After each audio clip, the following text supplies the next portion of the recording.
Hello and welcome to yet another webinar in the COVID-19 Inspire Hackathon webinar series.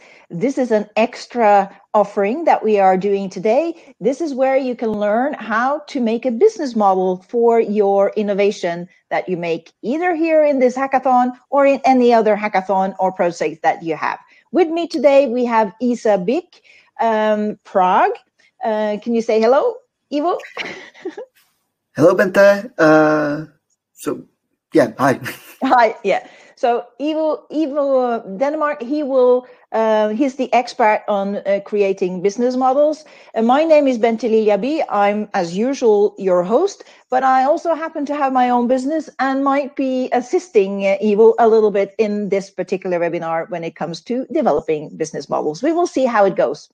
It would be nice to hear from you. If you are up for it, we might ask for your creative input in making a business model live. Let's see how that goes. It's a nice opportunity for you to participate anyway, to get some hands-on training even. The webinar today will then last, depending a little bit, but approximately 1 hour, 30 minutes, 45, 1 hour, we don't know exactly, but around that. I think we will, Ivo, let's learn a little bit more about you before we start, actually. So, hi, my name is Ivo Denmark. I've been doing multiple types of businesses since education, innovation, and I ended up being in the space industry as a consultant and business innovation manager for ISABIC Prague. And that's my job description for last 8 months. Yeah. So it's been a great journey, even though most of it was online, although not all of it, thankfully, yet. Anyway, we in ISA and ISA Business Incubation Centers are saying that the situation with COVID is a new normal. So we are getting more and more adjusted to this situation and this kind of workflow.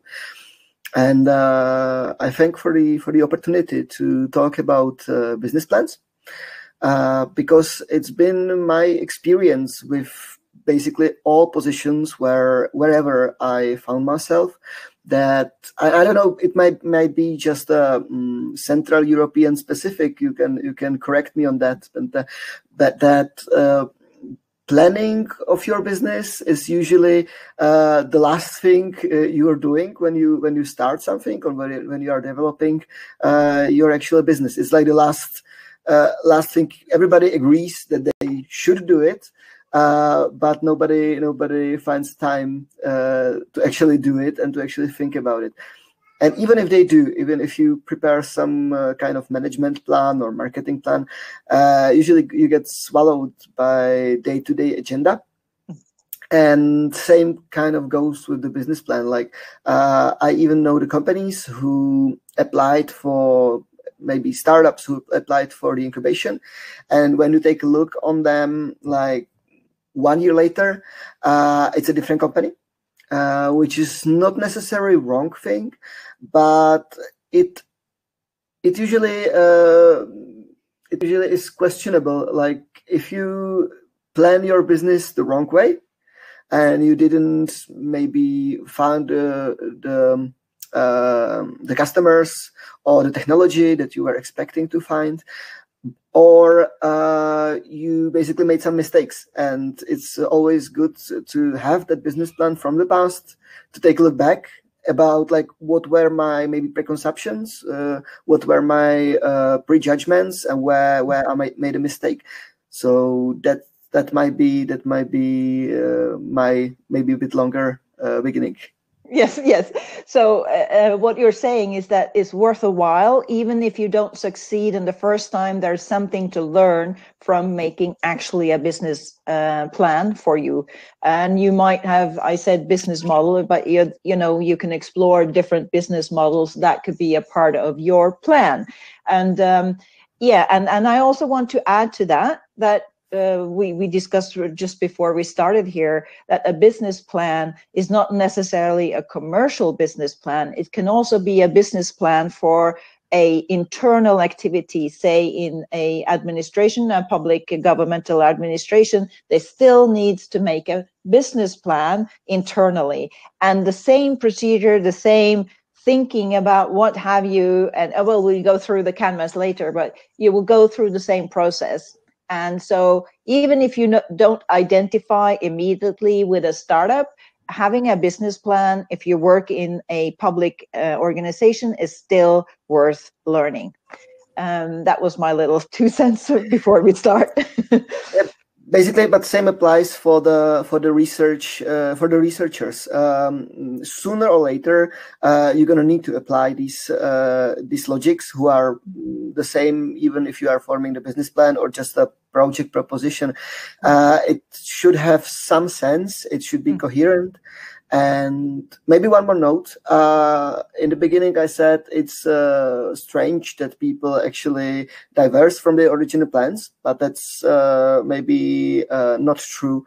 I would say what is important is to don't get stuck on what you are doing. If you find it maybe not profitable or not successful in any way, doesn't mean it doesn't matter if it's research or business or whatever.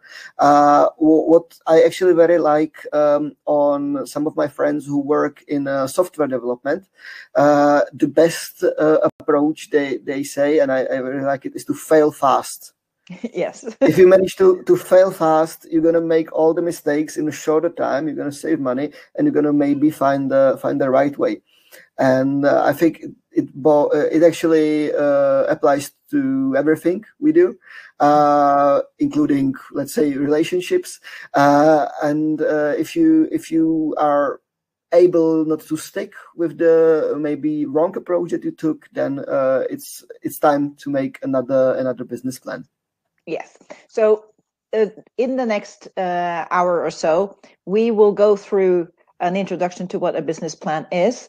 And then we will actually do a hands-on using one of the canvases, and you are invited to participate. I'm very happy to see that Carol is here. So maybe you will join and help us do this little experiment with a very concrete canvas. And then finally, Ivo, you will inform people about possibilities of that ESA is offering. So it's sort of a threefold content of this webinar, and I think you can just kickstart it and introduce the overall picture to begin with. Okay, so as with everything in life, it's usually best to start with something simple. And in the terms of business plans, this means clean canvas. I'll try to use the whiteboard function. It seems to work. Okay, so this is the most basic, but also one of the fastest way how to form your own business plan. As you can see, on the screen there are many parts that you have to fill and you have to think about before you actually formulate the most simple business plan there is, which is a lean canvas. To be honest, for most of the startups and for most of the companies, if you would manage to fill this business plan thoroughly and think about it and make it coherent, it's basically all you need to start. There's no need to have like 50 pages, 100 pages business plan, because if you are formulating something as big as that, you probably end up with a different company when you finish writing. So Bente, we are talking that it might be interesting to think about some application of the space technologies, because that's my job nowadays. So I wanted to talk about Sentinel-6, but since I think it might be even a bit more your area of expertise than mine, could you evaluate on what this new Sentinel line is going to offer to the customers and how it could be used? I'm happy to do that, Ivo. But before we do that, I think that people do not see the headlines at the top of the whiteboard here. Okay. Could you perhaps write just then a text describing each of those directly on the whiteboard? The top, the name of the top. Okay. Okay. Just to have that started. I don't know if it's the format of the file. That's probably why. As I remember, this business plan canvas is not the regular 16:9 format. So just a moment. Yes. I will try to do that. If it's going to work. Is it better this way? I don't see. Let me see if there are several whiteboards here. You have. Okay. No, we don't see. Did you write anything? No. Yes, I did. So I'll stop. Sorry. Yeah. I'll share it once more and we'll see if it works better.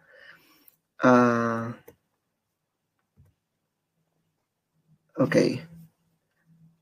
So is it visible? Still not. So that's weird.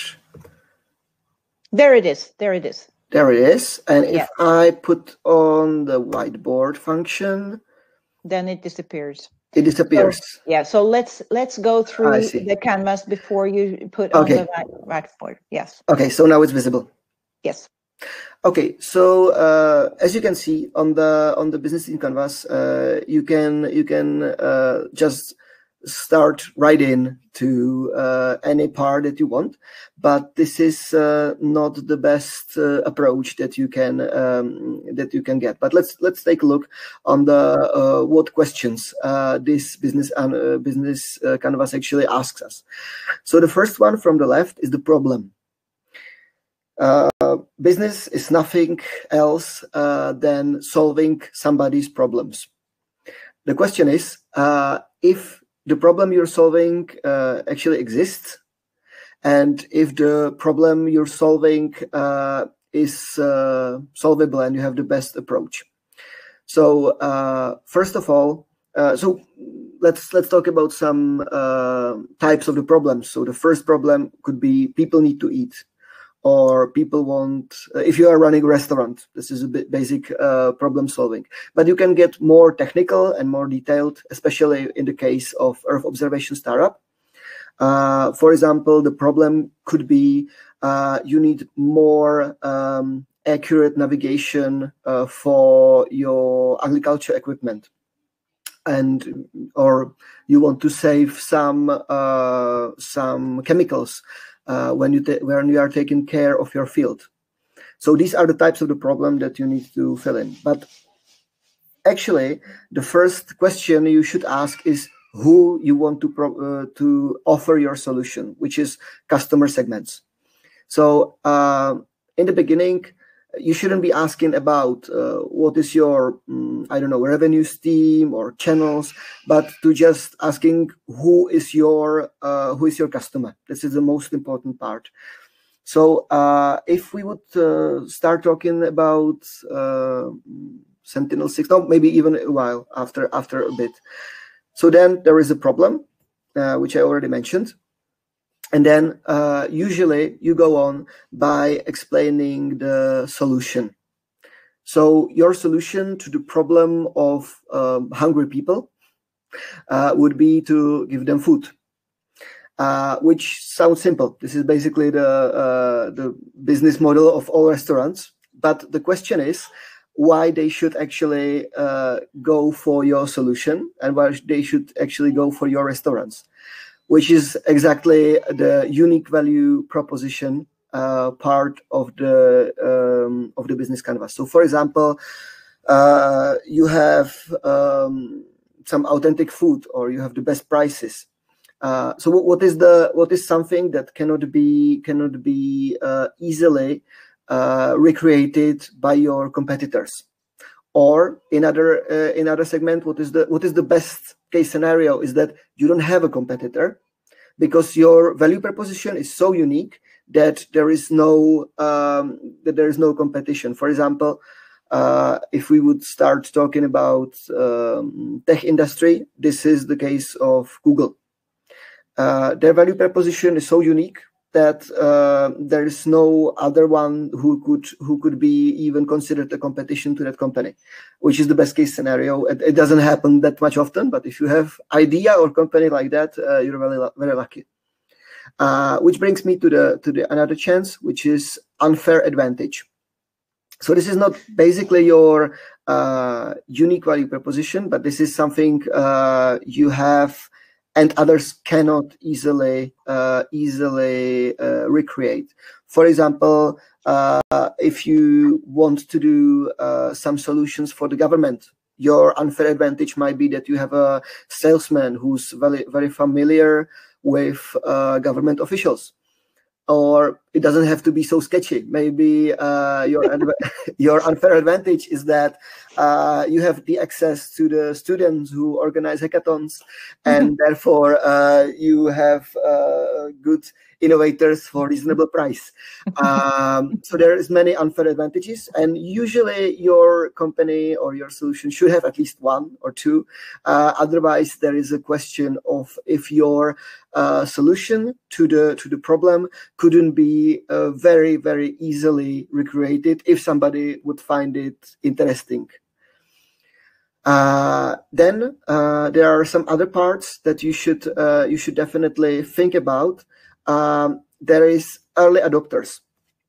Early adopter is somebody who will be very important for the penetration of your project.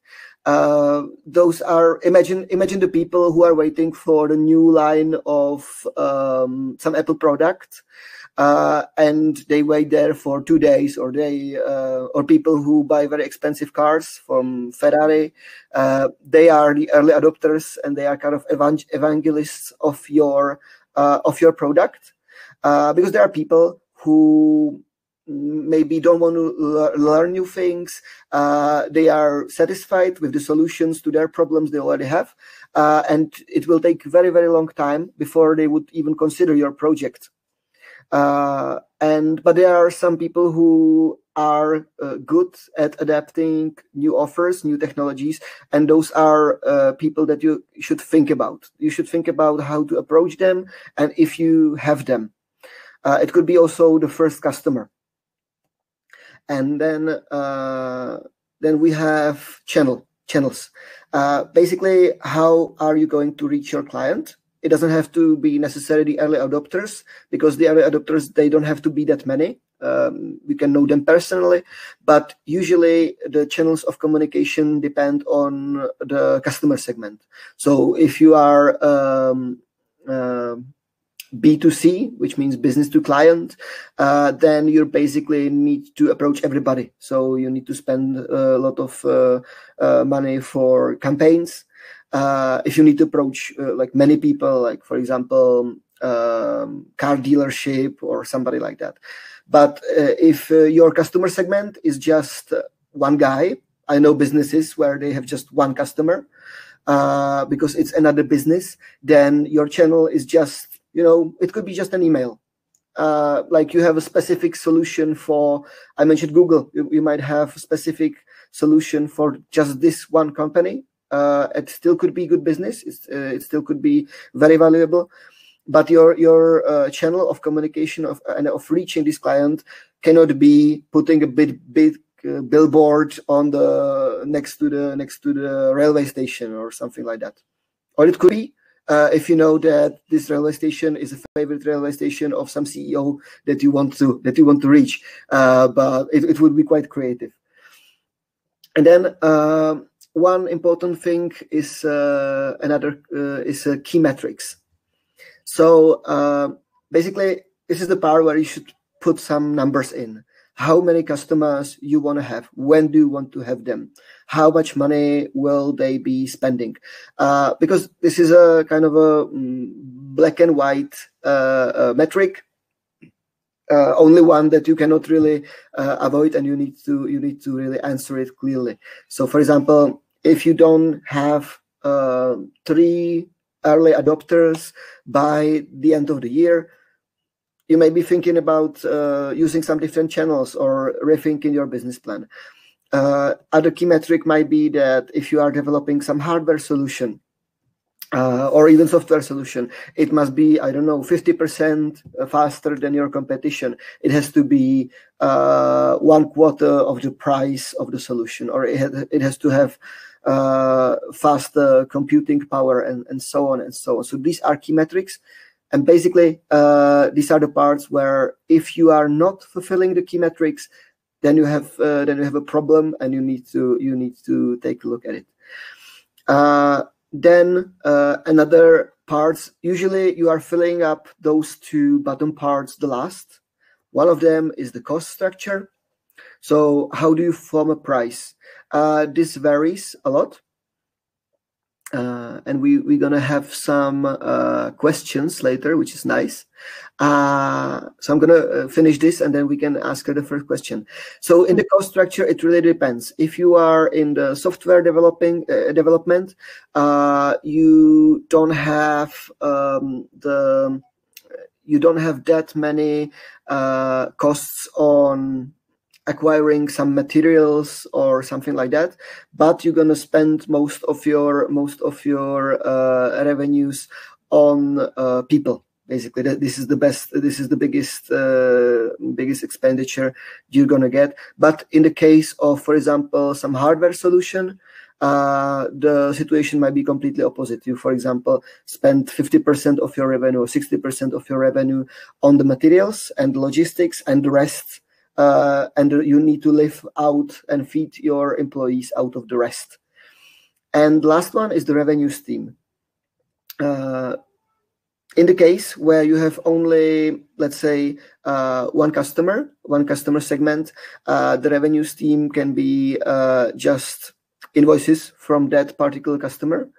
But in the case you are involving some other types of payment, other types of services, this may vary. But many businesses that I know of actually underestimated, for example, that if they work in the business with many like startups, it's going to take a long time before these startups are actually ready to pay them some bigger money, even though they're like in desperate need of their product. And if you don't calculate this necessary time into your business plan and into your revenue stream, it can end up for you as having quite a big problems in the end. So that's another reason to have business lean canvas. Okay, thank you, Ivo. That was a very nice introduction to the canvas itself. And while you have been introducing this, I see that Carol has asked several questions, which has inspired me to try to help out with a problem that is relevant for the Inspire Hackathon community at large. Very often we are in the Inspire Hackathon, we are all about open data, open source, and creating communities, right? So this is, how do you make a business out of that? That might be a very relevant question. And Carol has, in his comments here, there is something related to agriculture. We were discussing using the Sentinel-6 new Copernicus satellite as an example, which is, the Sentinels, the Copernicus data is free and open. And we are typically developing some open source, some algorithms and whatever. So how can we make a business based on that? And if we take knowing what cattle and cattle, you can continue chatting here if you like, but I'm trying to construct this situation that you have a farmer who of course need water to grow crop. Sometimes, and Sentinel-6 is giving us more detailed information about water levels. So observing, monitoring the water. Oftentimes, you get too much water, so the rivers are overflowing, say. How can you use that information to optimize the production of your field, say? It's information that is, I think maybe this will be relevant for a smart farm. So we can use your example, cattle, that you have found in EO for Agri. I know that there's a limit to how much the farmers are willing to pay. So in order to solve this problem of knowing how much water there is to plant the crop, if you have a field that is very close to a river and it's often overflown, you should with water, you have flooding, then you should know exactly how much it is, and then you could calculate perhaps the crop. The farmers might be thinking I'm having a silly problem here, but just for playing around with it.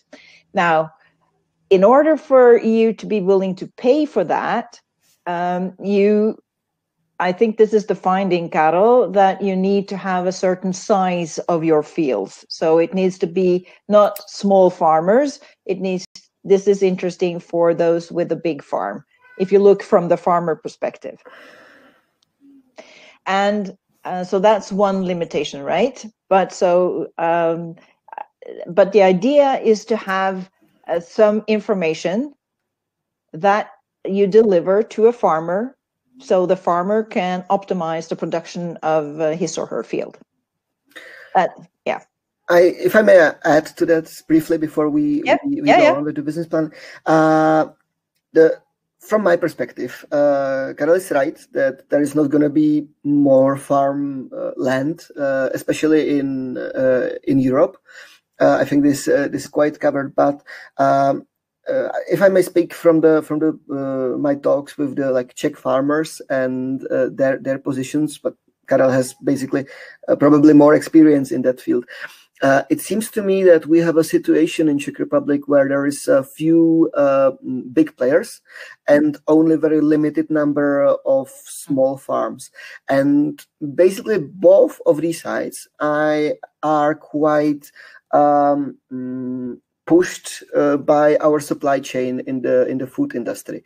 That we don't have many actually factories that would manufacture the products out of the crops or out of the farming products, and we're usually selling them to some other European countries, usually neighboring countries, who are manufacturing some other products. This is not 100% the case, but usually.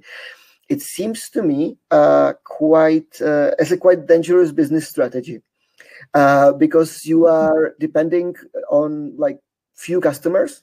But for example, and nowadays the situation is changing quite rapidly, and there is many, especially in the bigger cities, especially for the younger people, it becomes more and more interesting to buy the local products from the local farmers. I mean, your Earth observation startup doesn't need to be only focused on serving the farmers to, let's say, grow products more efficiently.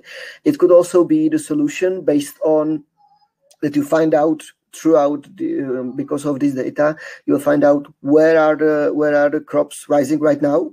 And you can program some algorithm that will offer the farmers the possibility to offer something locally, even though they wouldn't normally think about that.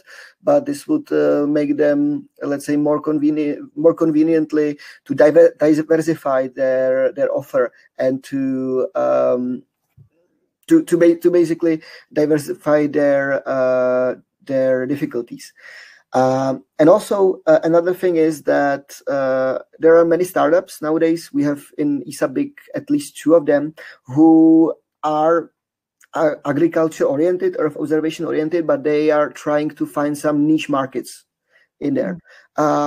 In one of the cases, the company, the startup, is actually focusing on using or providing services for the companies that they are making chemicals for the farmers, but not by observing the farms itself, but by observing the so-called test fields of these organizations, because the process itself is very simple. It's still done by regular people.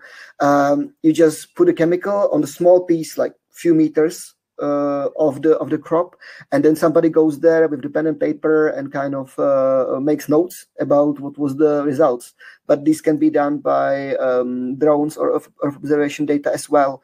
So there, even in the farming industry, there are still many niche markets. But I would agree maybe with Karel that the market potential, even though there still some it's quite limited. Okay, and Karel has another question about. Yeah, it's the value chain. Yeah, so the one is, you know, where is the value chain? Where in the value chain? Where is the added value? And very often, and we have brought this up several times. You know, we go from a satellite observation, right? So from data, you do some algorithms, so processing of that data. Now, how do you communicate that this is a value for the farmers? So who is then paying? But we foresee that, you know, we think that in the end the farmer will pay, but there might be several chains, what you call it, several steps, you know. So one in the whole value chain, from observing and getting the free data using a free open source software. Then you create something of a value. That's the first part of creating value, you could say. And so somebody has to pay for that. You know, you need resources. So where you get the resources from could be either from individuals, from companies, from the government, also from the public organizations as well. So there are many, or from research projects. All of that can be used to create the first value in that chain. Then you need to transform it further, and then even several times, because even when you are transforming data using open source, you are still on a very highly specialized level, right? It's not normal that the farmer has those competences. Now, and what I think Karel is pointing to is, you know, how do you transform? How do you go through all these steps in the value chain to reach out to the farmer, so the farmer actually make use of this, and then the business model or the plan for making this happen. I think my personal opinion is that you actually have to have a business plan for several of these steps, right? Ivo, is that what you see as well? This is a business model that all of the startups that I know of that are actually somehow penetrated this business, that they took this kind of approach.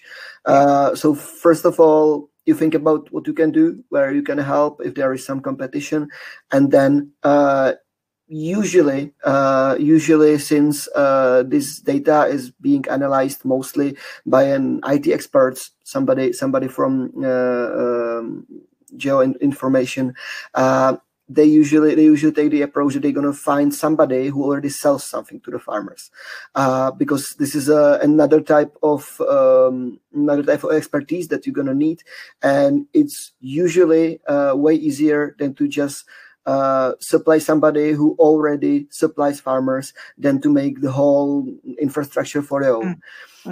This is the reason why actually many investors and even funds, and if you're gonna be pitching somewhere, when you're gonna say you are B2C, which means business to client, which means you're gonna sell things to people like you or me, usually people get very first interested, and second very very cautious, because to be able to speak with the general public, it's very costly. It takes a lot of time and a lot of effort.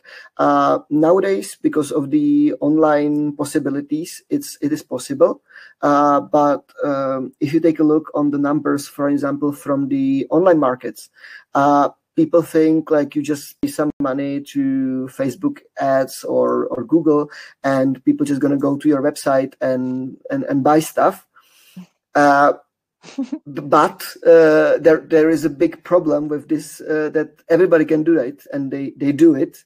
And if you think about it nowadays, it actually costs more money for the companies in many areas to actually get the customers' attention, to bring them on their website.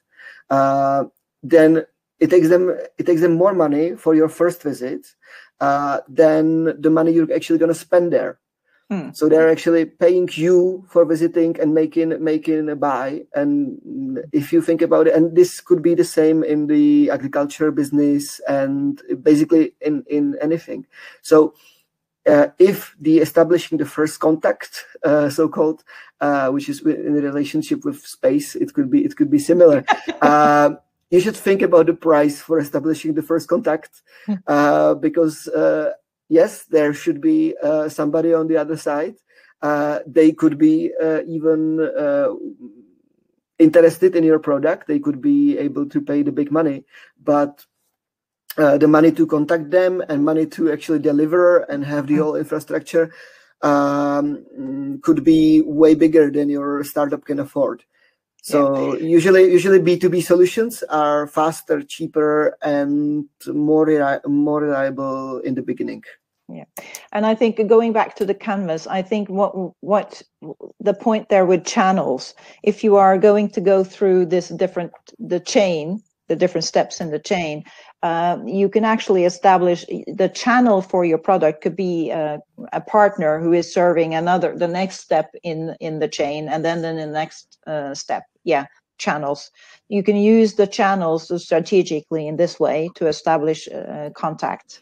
Collaboration contacts. Another thing I would also like to underline, that people are doing business with people. So what you said, it's very costly, Ivo. I think, yes, it's costly to get to that person-to-person relationship. Even business to business is actually an individual to an individual when it comes down to it. And this is, I think, very often overlooked, in my opinion.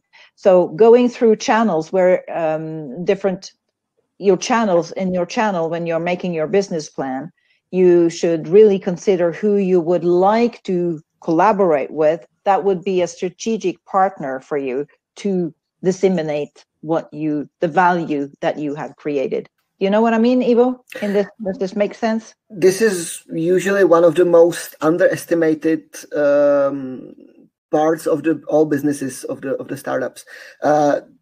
Like if I would get like $5 each time I hear, our product is the best, so it's gonna be sold. It's just you just start laughing, since everybody thinks that. And usually the people who say that never sold anything to anybody. So this is the most common mistake, that the best technology wins. That's just not true. Even in business, even in life, usually you just take whatever is offered, which makes sense for you as a customer at particular time, and usually people don't even usually look for the best approaches for themselves or for their business, for their companies, but for the most accessible ones, which is usually a different type of quality than you can get. And I think even if I take a look on many projects that are being developed on universities and in the incubators and so on, these are marvelous things that have variety of uses. They use the most modern technology, but they usually end up on not having the logistic supports, not being able to find the salesman. And also in the case of Czech Republic, there is one specific issue in the startup and innovation area, and we make fun out of this a lot. But I think it's a true problem. What's the biggest problem? Biggest difference between an American startup and the Czech startup? Well, what I know about the Americans is that if you fail, that's like a success. It is, as you said in the beginning, faster failing is the way you learn. And I think, I don't know Czech as much, but Norway is like very bad. If you don't succeed the first time, this is like you failed. Whereas this is quite common. So the basic story is that you take a Czech specialist and American specialist, give them $1 million and say build a better engine. The American specialist, he spends 1 month in his garage putting some small stuff around, and then he spends 11 months trying to sell the engines, promote his startup.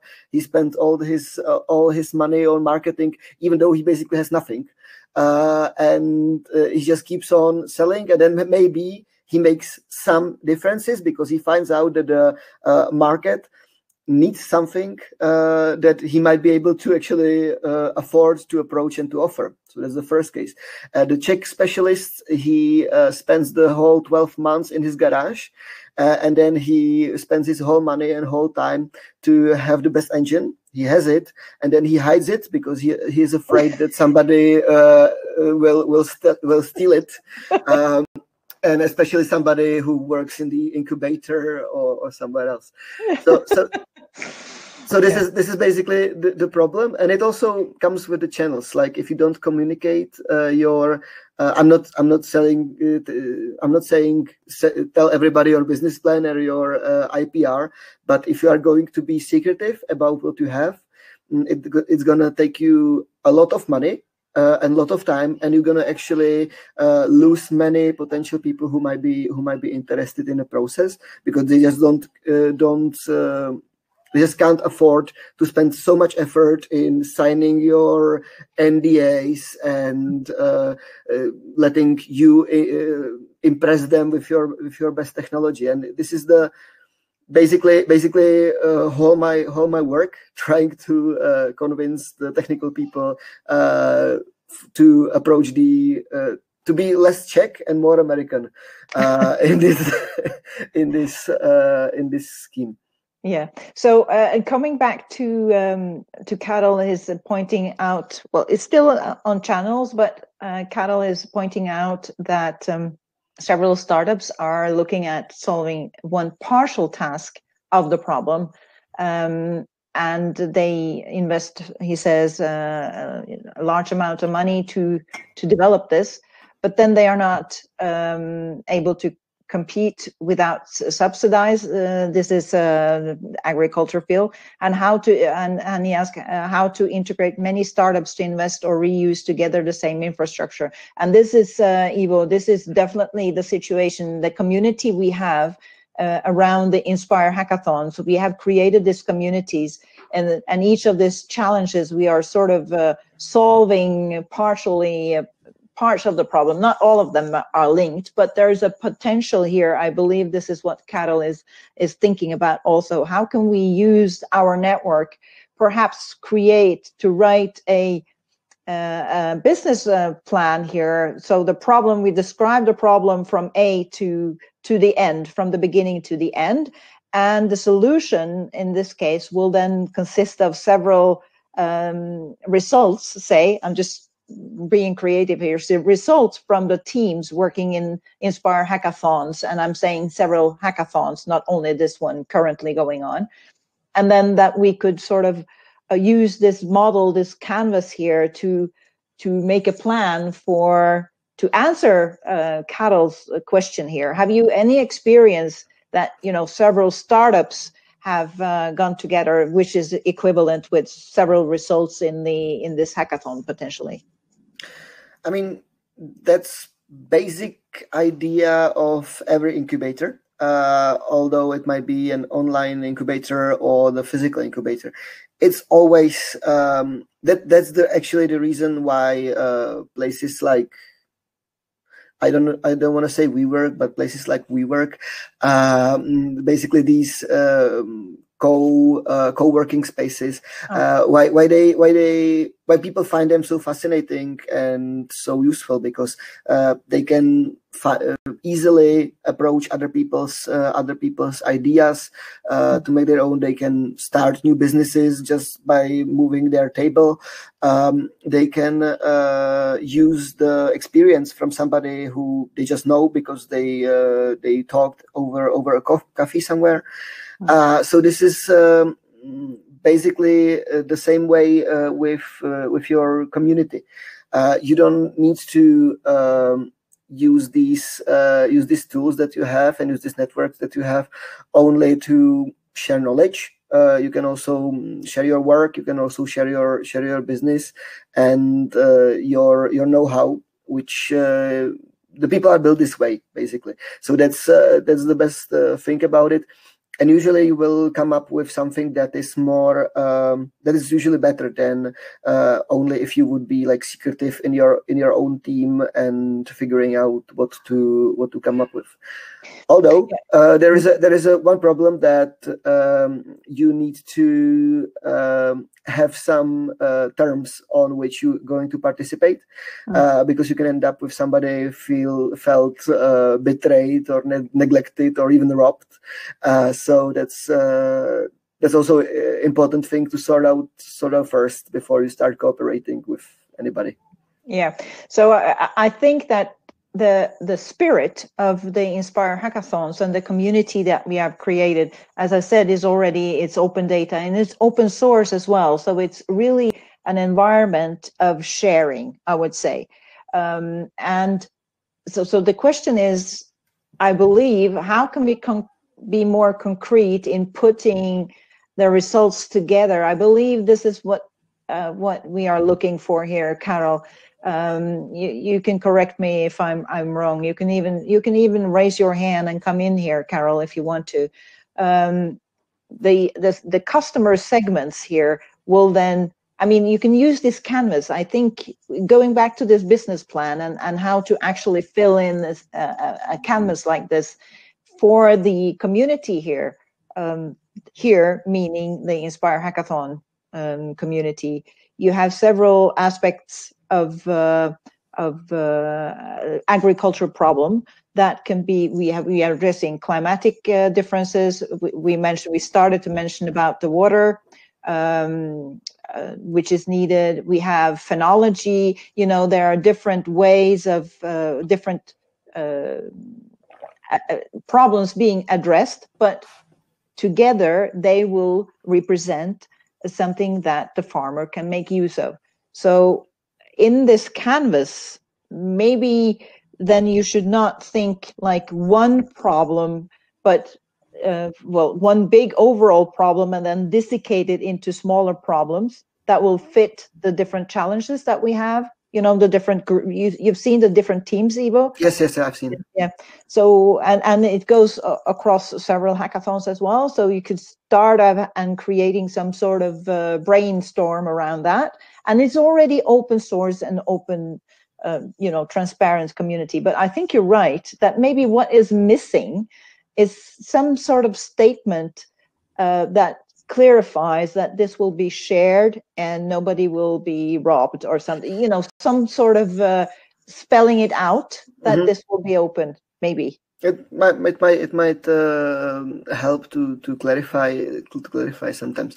I also wanted to share one more thing, since this is an ISA Bix, more like a chat than workshop, but it's pleasant nonetheless. I will share my screen once more. Yep. Because there are different types of business plans, and I wanted to show you how you can use the one from ISABIC also. So This is a shared business incubation centers of ESA manual, but if you go to the Czech one, isabake.cz, and you take the English part, down here you can find all the necessary documents. Right now we have an open call, so if you would be interested in starting a business in Prague, you have an open chance up until the end of November. And then you can download all these documents. I know it looks quite overwhelming, but don't worry about it.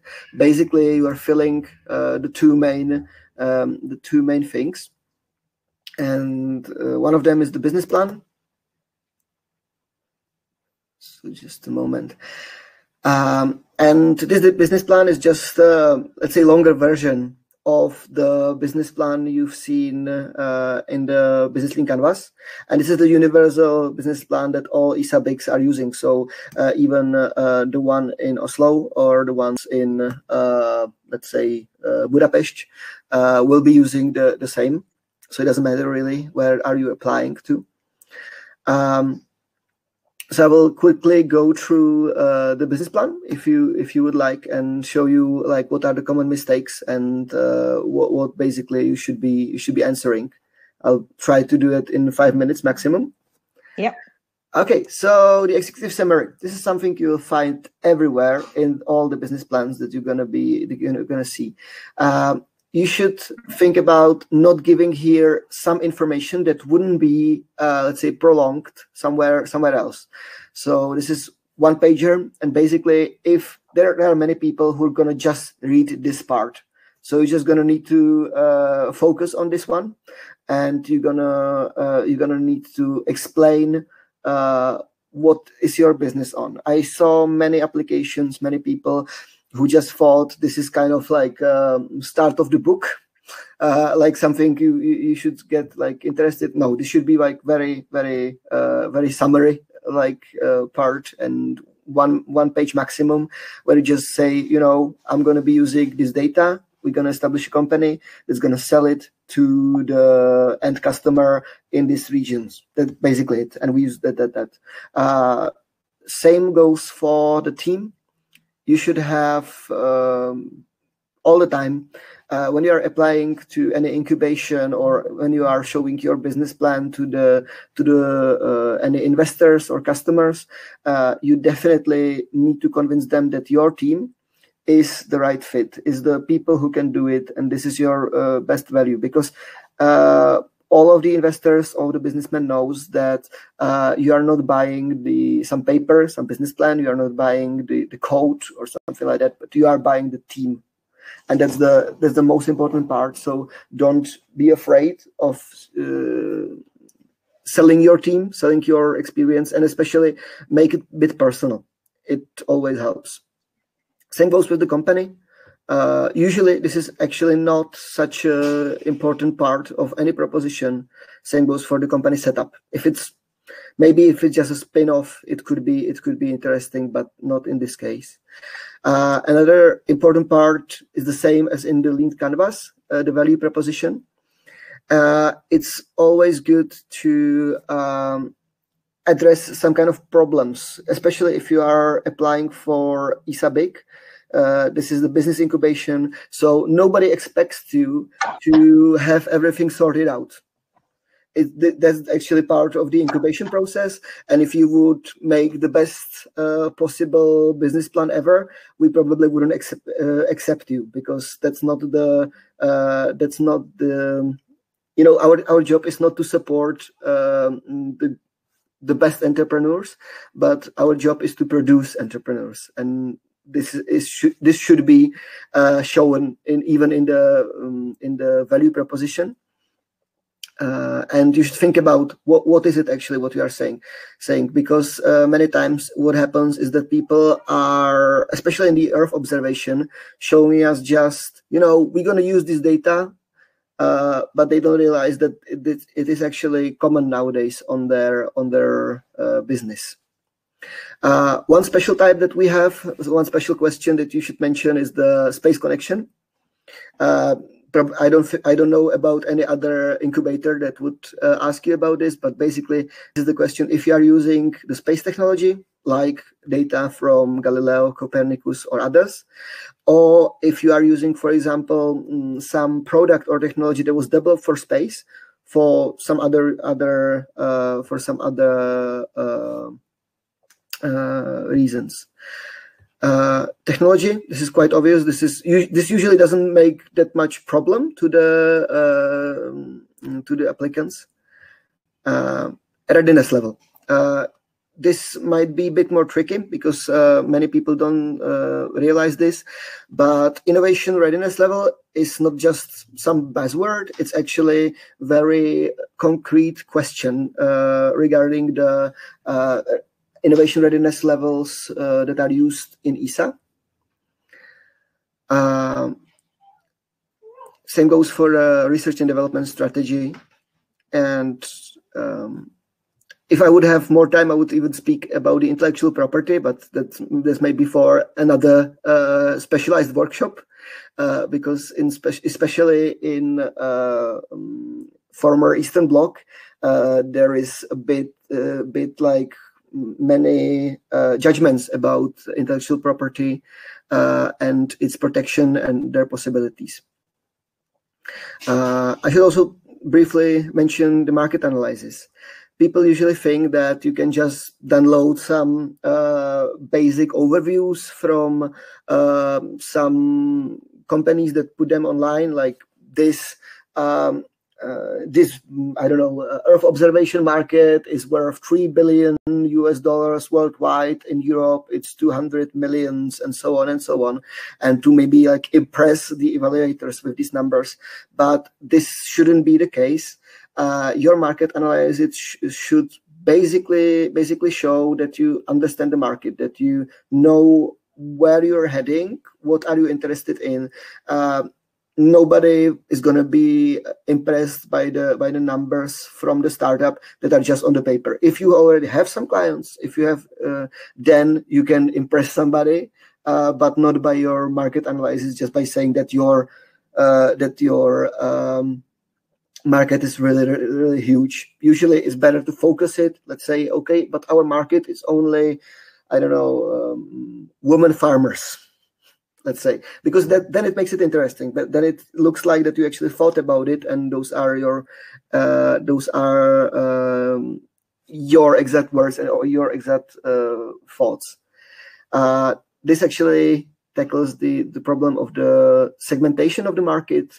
Again, you can use some external knowledge. It always looks good, but don't base on your market analysis only on this. Same goes for the competition. You can either say that, or many times I've seen that people are saying we have no competition, or we're going to make our competition our allies, which kind of reminds me the approach that you mentioned. That's fine. But you should always involve the aspect of who benefits from this cooperation and how the whole process is being done. Yeah, so this is this part, and the last but not least is the business model, and those are the things that we talked about in the business lean canvas. So if you have them, the things like customer relationship, distribution, communication channels, revenue stream, the price. So those are the basic things of every business plan, without whom you will never be able to attract anybody. And then there is a thing that usually people are neglecting, and there's a SWOT analysis and a risk mitigation. We can get to that in the maybe debate. And the financial projection and cost structure. This is basically the money that you are planning to spend and that you are going to earn. It's pretty self-explanatory. In the annexes to this particular business plan used by ESA, you can add your CVs of your teams and additional information like the pictures of your products and so on and so on. So this was just a quick overview. Well, hello, Carol. Hi, Carol. Thank you very much. I think you lost me. I lost you for a while there. Carol, thank you so much for your engagement and comments. Do you have any other aspects or clarification that you would like to make while you are in the room? Yeah. Okay. One thing for me all the time about incubation is right about could be technology and on the other side of business model, yes, because if you have some good talent coming from technical university or other, they could really know new algorithms, new methods. Probably they will be weak in this market opportunity, yes. And this is what about I am all time thinking how to catch this good technology idea without having knowledge about the market, because in reality I have to say that I don't see any real innovation in Earth observation for a long time. Yes, although ideas about artificial intelligence are more than 30 years old. As I programmed first neural network in 86. Yes, okay, there is better technology, but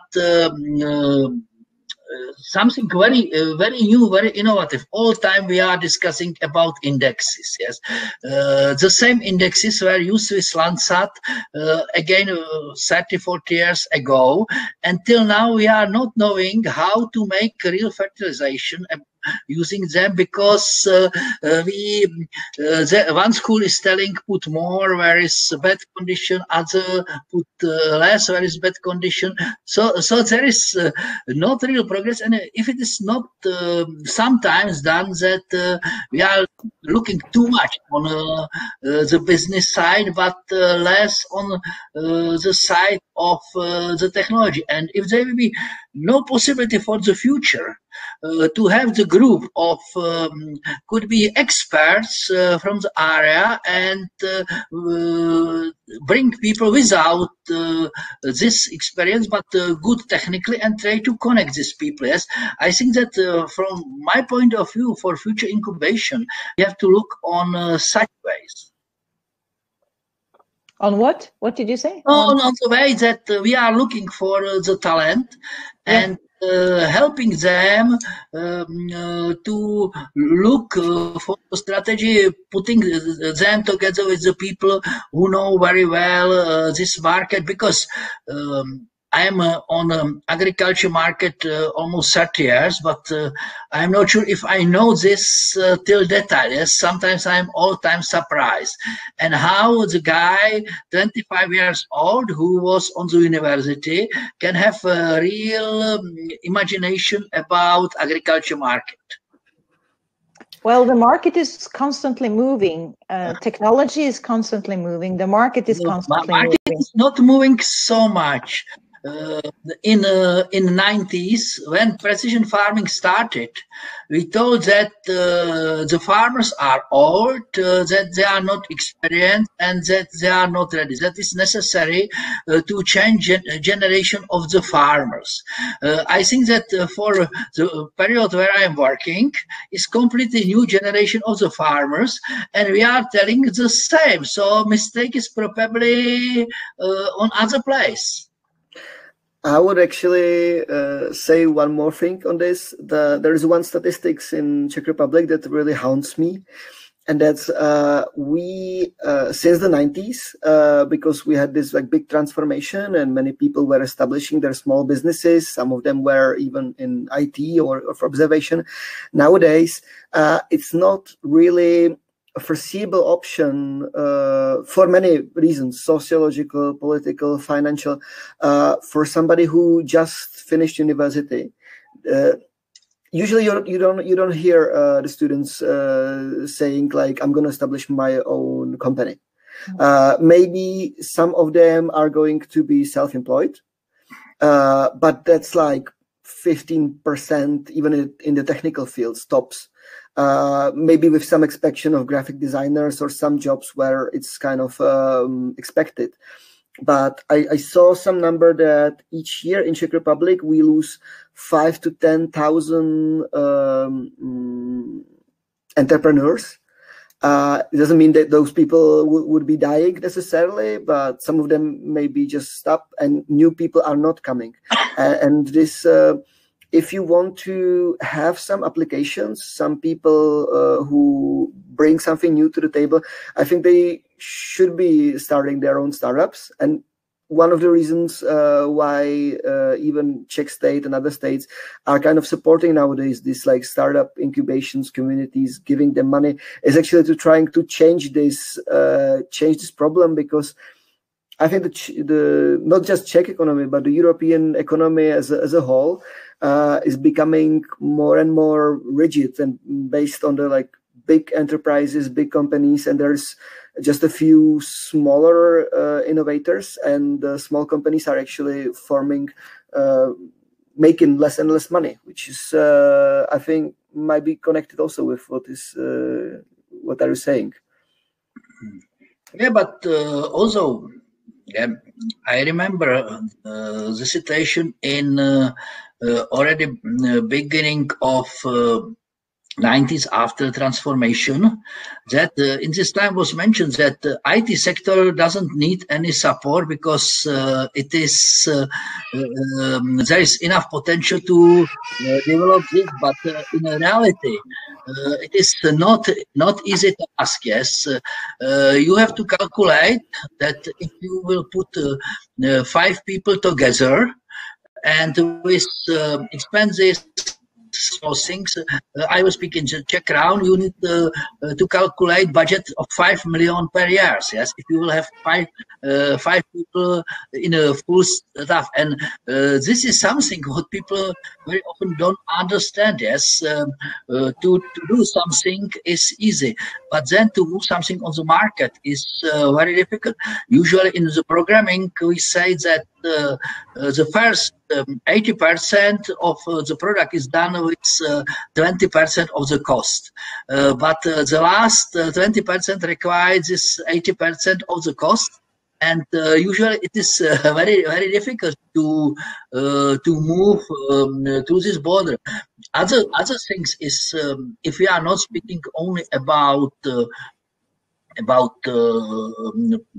services for private sector, but for public sector, that start and not only startup, but usually also SMEs are almost excluded from public tenders because the conditions are done for big companies, and usually there is required that you have to show that you had bigger business than is this business then. So how such company can grow? Yes, this is something what is necessary to change, because without this it's very difficult to enter this game. Yeah, this is true for Norway too, Karel. Exactly this problem. You should be big before you. We like small, but you should be big. Actually, that's what we say. There was I was in this panel discussion by some newspapers, and it was organized by the people who made the highway hackathon. I think you've noticed the one.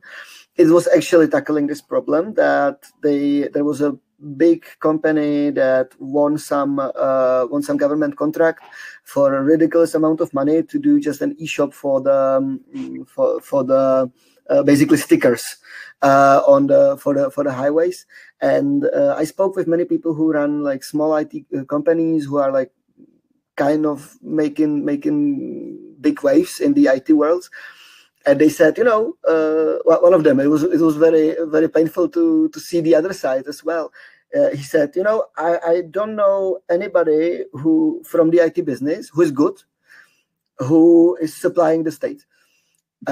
Usually those are like B grade, C grade companies that do that, but the best companies and the best IT people would never do that, because you cannot usually replicate your solution, which is the whole basis of the IT business, that you develop something for somebody, and then you resell it to somebody else and to many other people without any additional costs. And with the states, it's very hard to do this because you have only a few states, and usually they run the contracts this way. So I think there is a big opportunity for maybe European Union to somehow make government contracts unified for the whole, and maybe this would bring a bit more clarity. But I can also see the political reasons why it's not done.